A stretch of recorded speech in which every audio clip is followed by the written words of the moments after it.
ne batuuka e Bethlehem nga waliyo owooluganda lwa Nawume. Amiina. Owooluganda lwani? Erinnya lye ye Boaz. Nakugambye nti Bethlehem is the type of church. Naomi is the type of a pastor. And Ruth is the type of a believer. A spirit-filled believer. A Pentecostal one. Orpah is a type of a believer who is of the flesh. Mu kanisa mulimu abakkiriza ba mirundi emeka? Mulimu abakkiriza ba Ruth abajjula omwoyo. Mulimu n'abakkiriza ba Orpah abeesittalirawo. Era olina omugirabo girabo yeefunya ani yalabako ku kaddo ke bayita muko weewumbeko. Nayogeranga weemuli. Akakaddo kanyumiranga. Era nja kugira tukasimba ewaffe. Okakoonako wano bw'oti konna ne kanyiiga ne kabivaamu mbivuddemu bikwaya byabwe. Ebituuti byabwe babyesigalize. Ebizindalo byabwe. Waliwo edda myaka giringa 10 oba 4 giweze. Waliwo famire emu nagisumbanga wano twagisumbanga. Ffe twababulira enjiri ne balokoka bonna ne bajja ne basaba ne batandika ne bayigawo n'ebintu bingi. Kakati lumu ofisi yange yali kyemmanga awo nga ninayo ebitebe byajjira mu container okuva mu Australia eyo. Bitebe binene biti jadaayo obijjukira. Ebinene bya brown. Engwa ntuula muli nenzigwera mu bwinti. Zigwera mu bwinti. Bwe temwabirabako mmwe. Hallelujah. Gulira kakati omukulu wa famire eyo lumu n'agamba nti tujja mulekera ebitebe byebyo. Lwe tulisimbula wano tujja mulekera ebitebe asigale mu bitebe bye. Ekigambo era ne kitukako era baamala ne basimbula ne bandekera ki ebitebe byange ne bagenda ne beegatta ku kkanisa endala naye wenjogerera kati tewakyaliyo n'omu mu kkanisa gye bagenda. Baamala ne basaasaana bonna kati nabo balina ennankani yaabwe abo beeteerawo ennankani yaabwe awo. What am I saying? Ne bajja e Bethlehem nga waliyo omusajja Bayibuli egambye he's a man of standing. Boaz was a man of what? Standing. Ladies and gentlemen, there is no man of standing I know other than the man Jesus Christ. Kubanga Yesu bwagamba nti kibe kibeera. Bwagamba nti oweebwa omukisa gukuweebwa. Yagamba omukazi w'ekikulukuto nti obuyinike bwo tambula mirembe, your affliction is gone, nekimugwako. Ye bw'akyogera kibeerera. He is a man of standing. Kati basebo ne bannyabo mu ggulu eyo tulinayo owooluganda. He is a man of standing. His name is Jesus. Kati owulira combination ekola church. Amen. Boaz is a type of Christ. Scholars say Christ-like. Alimu ekikula kya Kristo. Erinnya lya Mukama lyebazibwe. Boaz tumusanga nga alina ennimiro n'abakozi abagikolamu. Ate ne Yesu twalaba nti yatandika ennimiro gye bayita bulokozi. Hallelujah. Kati wuliriza. Nawomi agamba nti alina omuntu amulinako oluganda. Gwokimanyi nti bw'ogenda mu State House ng'olina oluganda ku Patience lwa Bwogo, okimanyi nti clearance wano ku Quarter Guard ebeera nnyangu. Oba otegeera kye njogera? Tofaanana nga nze Joel avudde Gayaasa ne ngamba mbu ŋŋenda kulaba w'ekitiibwa President. Gwe bw'oba olina oluganda ku b'omu nnyumba enkulu waliwo access eyanguwa. kakati ffe abalokole tulina oluganda ku Mukama waffe Yesu ali mu nnyumba ey'omu ggulu eyo. Kati mwe tuyita mu linnya lya Yesu ebyaffe ne bibeera birungi.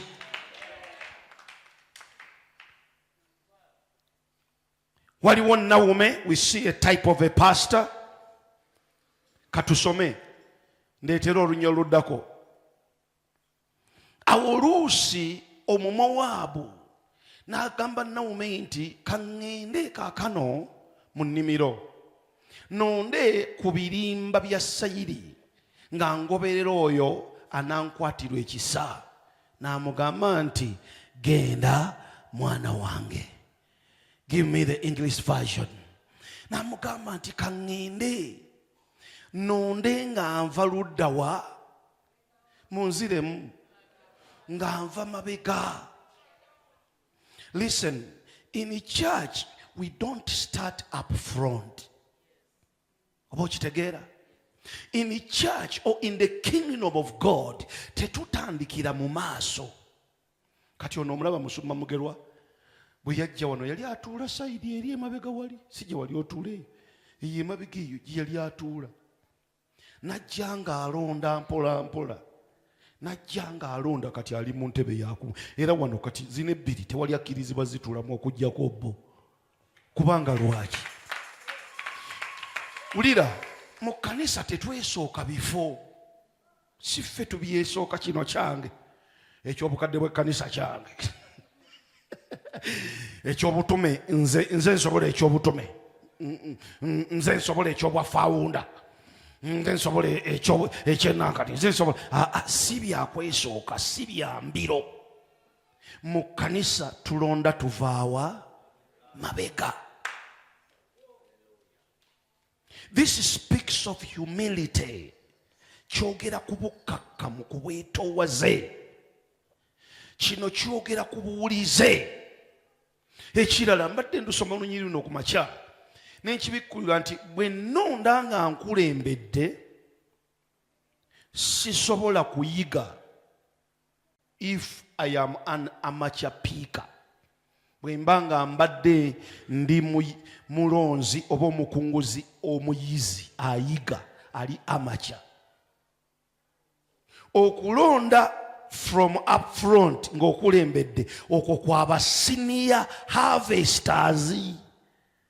Mukiwulira mikwano? Okulonda ng'ova mabega kwaba junior. Kati gwe oli ludda wa? N'agamba kannonde nga nva mabega, akkiriza nti nze ndi junior sibitegeera, kanve mabega w'aba senior. Ani agamba nti haleluya. Tulina obuzibu mu kkanisa ti omuntu alondayo ennonda bbiri n'ayagala afuuke senior harvester. Tebikola bwe bityo. Maintain your position, maintain your place until when promotion has come.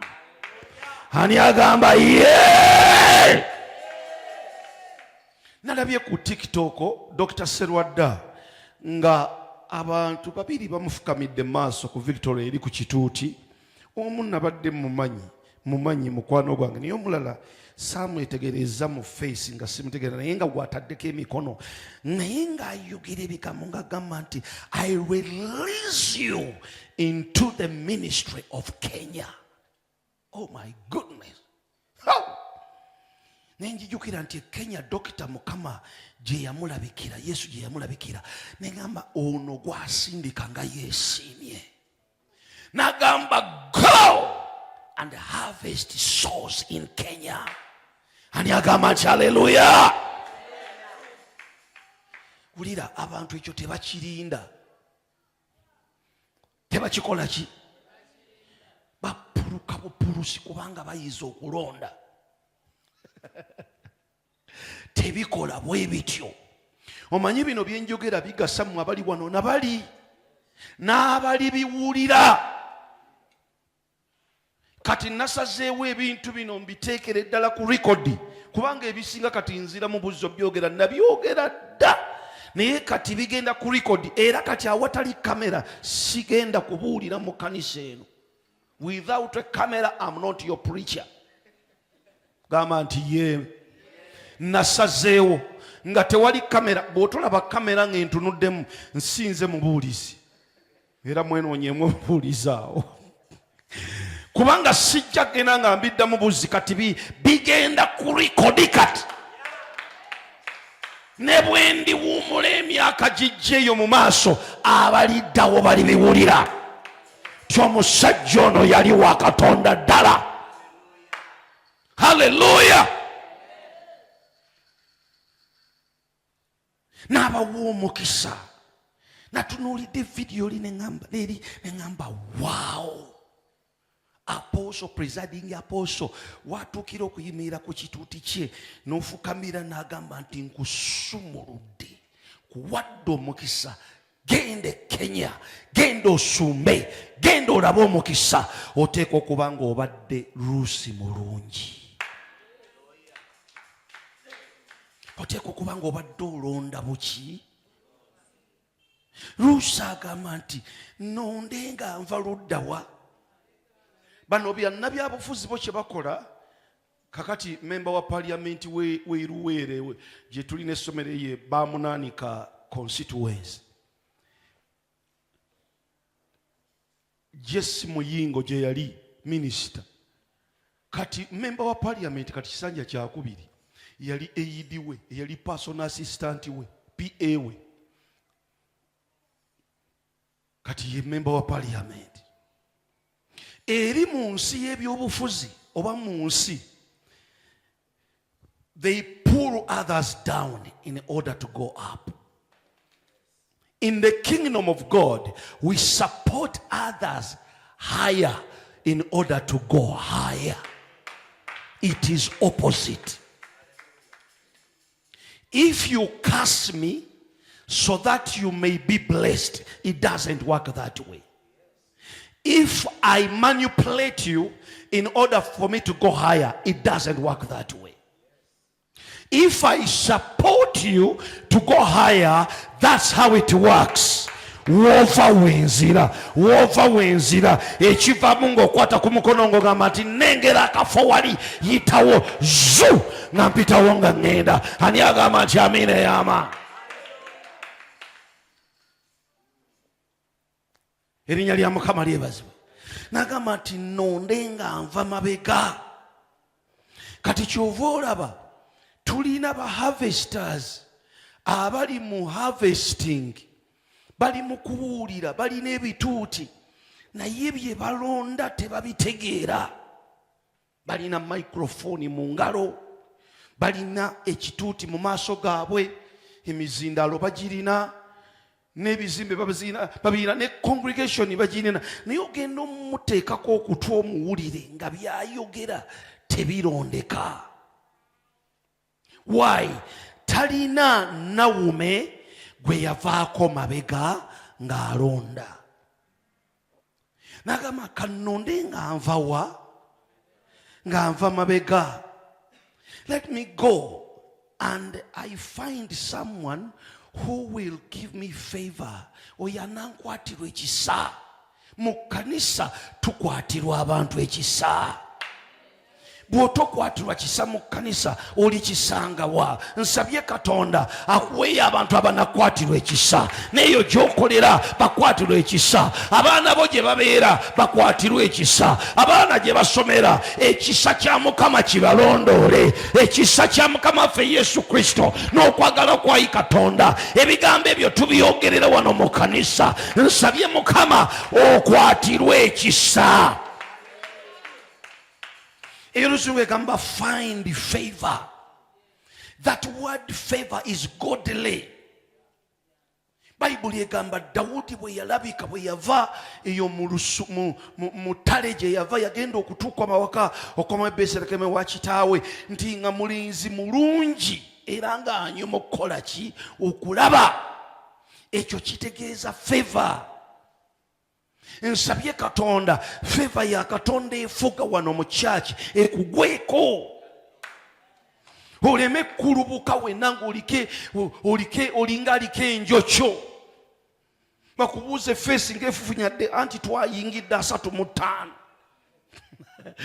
feesi ng'egubye anti kati tuyingidde 42 kati ze tulimu kati ndi ku lwa 32 kati lwentwalaganya. Nsabye Katonda yadde oli mu kusiiba kuwanvu era feesi ye ebeereko feva, wabeerewo okukkirizibwa.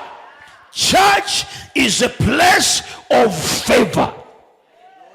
Ulira kankubuulire, abantu abalina favor tosobola kulwana nabo, tosobola kuwakana nabo. Oyinza okubeera mu layini, omuntu owa favor najja n'agiyitako buyisi bw'ati, ne bagamba basosola bakola favor ye mukoze etya, emuyisizaawo agenze. Obubuulizi w'enjiri musumba alina ekkanisa nnene mu Amerika eyo yagenda ku nnyonyi nga aflyinga domestic naye nga emigugu gye ali extra luggaged. Kyava agenda ewa ono amucheckinga in n'amugamba nti nsaba neno ensawo ogincheckingire in neme sasula. Omuwala n'agamba no, it's not according to the law, according to the word, according to the regulation of the organization of the airline, it's not acceptable. Oluzungu lungi Olumerika ne luyiika.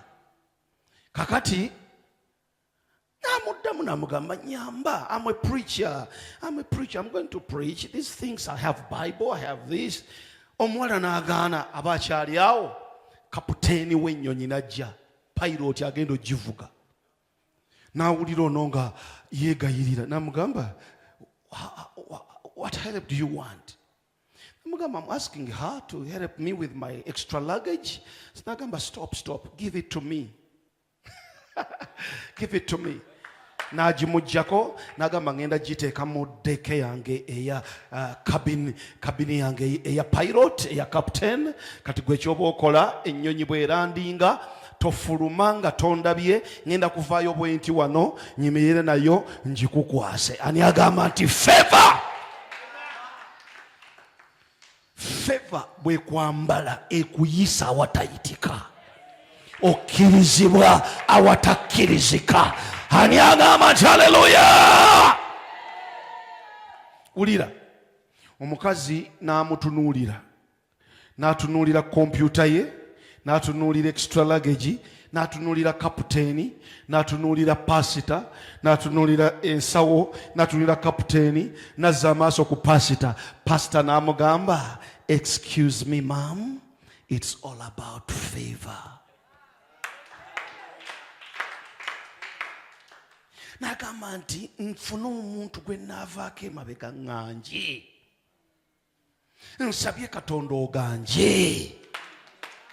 Naye gwe nnyabo sengaawo yakukyawa, jjajjaawo yakukyawa, jjajjawo ne wasengaawo yakwebikkulira, buli gy'olaga tebakukkiriza, boosi wo gwe gwakozesa emirimu egisinga obukakali, buli w'olaga olinga aliko olutwe. I break that spirit in the name of Jesus. I pray you are among the highly favored people. Favor is godly. Favor is from on high. Favor is power. Nabantu hallelujah.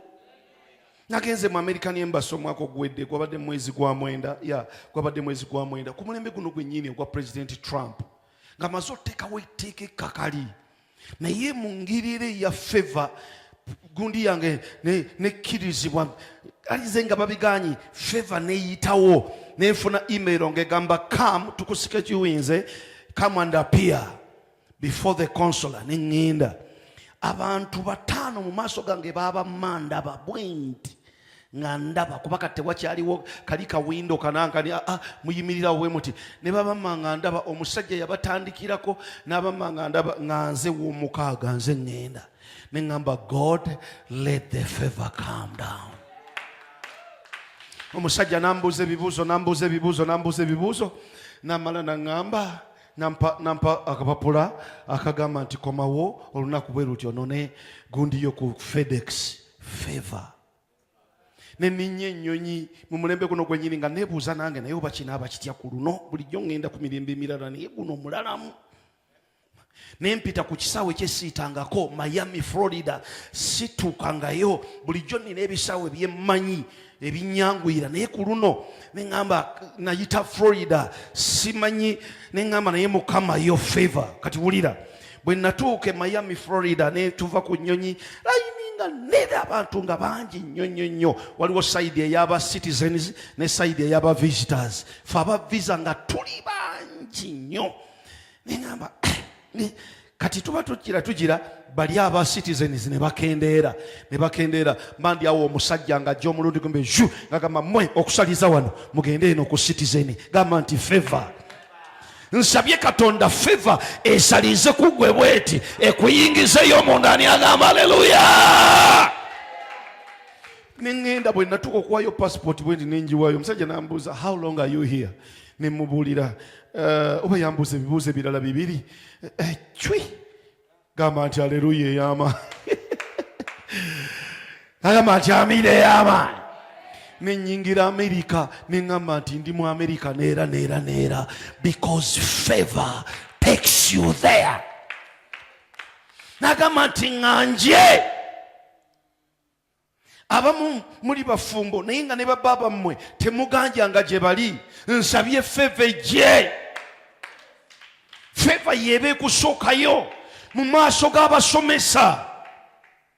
Omusomesa takalina nakawaka kakuwa, tayogera na ku linnya lyo. I speak favor, I command favor, I release favor, I prophesy favor, I release favor in Jesus' name.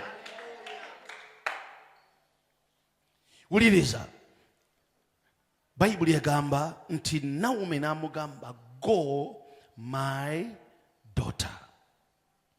Go my what? My daughter. I tell people that salaries and wages is for servants and workers, but blessings and inheritance is for sons and daughters. Choose what you take. Kanzivunuulire abantu abali eka Nabulemu ekyannamukaaka, abali eŋŋonda T ne Namutere n'abamu abasigala Nakakonge. Ngambye bwenti ebigambo byenjogedde, ngambye nti ngamba bwenti abantu nti emisaala n'okusasulwa, salaries and wages, emisaala n'okusasulwa by'abakozi n'abantu abakolera ssente, naye omukisa n'obusika ebyo by'abawala n'abatabani ab'omu nnyumba. Neŋŋamba nti salawo kikyotwala. Kati nze mu bwakabaka bwa Katonda, I'm not simply a servant of God, I am a child of the Most High. Because I need the inheritance, I need the blessing. Nsabye Mukama ofune omukisa gw'omu kkanisa, ofune omukisa gw'omu bwakabaka bwa Katonda. Nsabye Katonda ofune omukisa gwa Naomi ng'ogenda mu lugendo lwo mu linnya lya Yesu. She says, go my daughter. Abantu abamu balowooza nti okubagamba nti son or daughter is suppressing them, is manipulating them, is making them small so that you control them. No. Listen, if I call you son, if I call you daughter, then no, you have a very special place in my heart. Listen, if I call you daughter, if I call you son, then no, you are accepted right on the inside of my heart. If I call you daughter, if I call you son, then no, you are blessed. Wulira, mu maaso ga Katonda, we are sons and daughters. Nagamba, go my daughter. Omukazi oli ow'ekikulukuto Yesu teyamugamba nti go woman, yamugamba go daughter, yamugamba my daughter. Daughter, oh my goodness. Ulira, eyo gyokolera, you are not a daughter, you are not a son. It is the place called home where you are a son or a daughter. Everyone must have a place where you are called son, where you are called daughter. Because that's the place of the command of the blessing. Ani akitegedde gavumenti amen.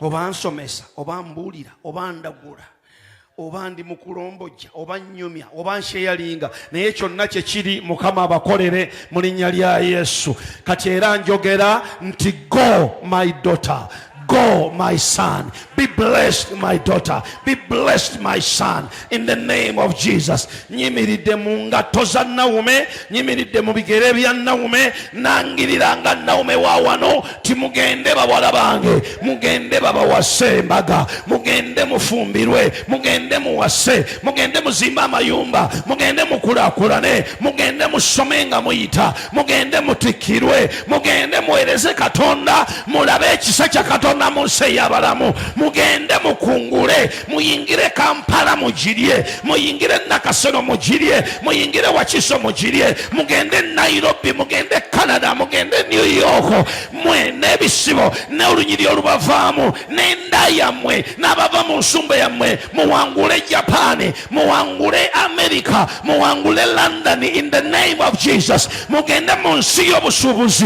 mugirye, mugiwangule, muweereze mu maanyi, musimba amakanisa. Somebody shout hallelujah. I say go my daughter. Uliriza, nagamba nti genda muwala wange. She's in the place of a daughter, and mother is in the place of a mother, and the greater is blessing the lesser. Ulira, ng'onootwala omukisa, oba omukisa nga gunajja ku bulamu bwo, oba omukisa nga gunaasumululwa, one who has to accept to be lesser and the other to know he's greater. Amina. Walina okubeera wata amanya nti alina okukakkana. Erinnya lya Mukama lyebazibwe. Omukisa ne gulyoka gukola gutya. Kati wano Luusi singa yagamba yono naye antawanyiza ki, ono sijja musiibula, nja genda bugenzi ennimiro ntegedde gye ziri. Okimanyi nti yagenda okutuuka eyo ng'ennimiro ya Bowazi, nga Bowazi muganda wa bba wa Nawume. Mbuulira akatyabaga akali awo. Singa teyasiibula nnyina, nnyina akuba essimu egi, oyo azze okulondera eyo, naye mwegendereze. Ate bannawume tebalina nankola eyo, tebalina budde bwo, tebalina budde bukukubako masimu. We don't have that time. We just leave you go your way. Naye kati Bowazi bw'akuba, njogera ntya? Hallelujah. Mbuuza kati Bowazi bw'ankubira nze simukubidde, because by principle I don't do that. No. But if he calls me, what do? Njogera ntya nti yansiibudde. Era bwe ngamba ali eyo kati. Kati bwe gamba ali eyo, ekyo kimala Bowazi.